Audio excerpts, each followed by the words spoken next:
সন্তানক শাসন কেনেকৈ কৰা উচিত কথা নুশুনিলে বা ভুল কৰিলে গালি পাৰিব নে দুচাটমান লগাই দিব পিতৃ বা মাতৃ এগৰাকীৰ বাবে শিশু প্ৰতিপালন কৰাৰ ক্ষেত্ৰত আটাইতকৈ গুৰুত্বপূৰ্ণ বা ডাঙৰ সমস্যাটোৱে হৈছে এইটো মনোবিজ্ঞানী ডেনিয়েল এছ সিগেল আৰু টিনা পাইন ব্ৰাইসনে লিখা এইখন কিতাপ নো ড্ৰামা ডিসিপ্লিন এই বিষয়টোৰ ওপৰত তেওঁলোকে বহুত ধুনীয়াকৈ আলোকপাত কৰিছে অনুশাসনৰ লক্ষ্য হৈছে শিক্ষা দিয়া তাৰ বাবে যে শাস্তি দিবই লাগিব তেনে কোনো কথা নাই বহু অভিভাৱকে অনুশাসন কৰিবৰ বাবে চিঞৰ বাখৰ কৰি কোলাহল কৰি গালি খপনি দিয়ে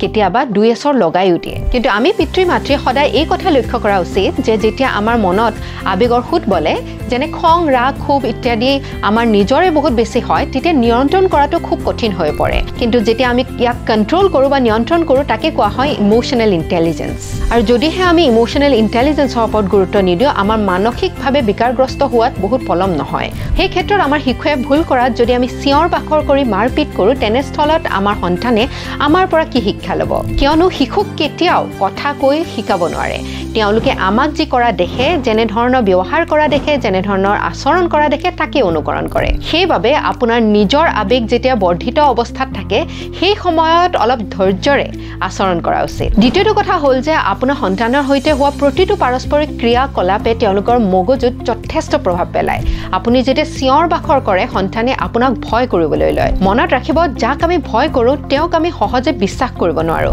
আৰু এনেকৈ কেতিয়া আমাৰ সন্তানৰ লগত সম্বন্ধ বেয়া হৈ যাব ধৰে আমি ধৰিবই নোৱাৰো সেইবাবে সহানুভূতিৰে সঁহাৰি জনাবলৈ চেষ্টা কৰিব যাতে তেওঁলোকে নিজৰ আবেগ নিয়ন্ত্ৰণ কৰিবলৈ আপোনাৰ পৰাই শিকে তাৰ অৰ্থটো এইটোও নহয় যে আমি সন্তানে কৰিব ওলোৱা ভুল বা তেওঁলোকৰ সকলো চৰ্তই আমি মানি ল'ম আমি সংযমেৰে তেওঁলোকক আচৰণ বা ব্যৱহাৰৰ সীমা শিকোৱাটো গুৰুত্বপূৰ্ণ কি উচিত কি অনুচিত সেয়াও আমি তেওঁলোকক শিকোৱাটো বহুত প্ৰয়োজনীয় কিন্তু এই অনুশাসন সদায় কোলাহলেৰে বা হিংসাত্মকভাৱেই হ'ব লাগিব যে তেনে নহয় আপোনালোকে বাৰু সন্তানৰ অনুশাসন কৰিবলৈ কি ব্যৱস্থা গ্ৰহণ কৰে কমেন্ট সেকশনত জনাব ধন্যবাদ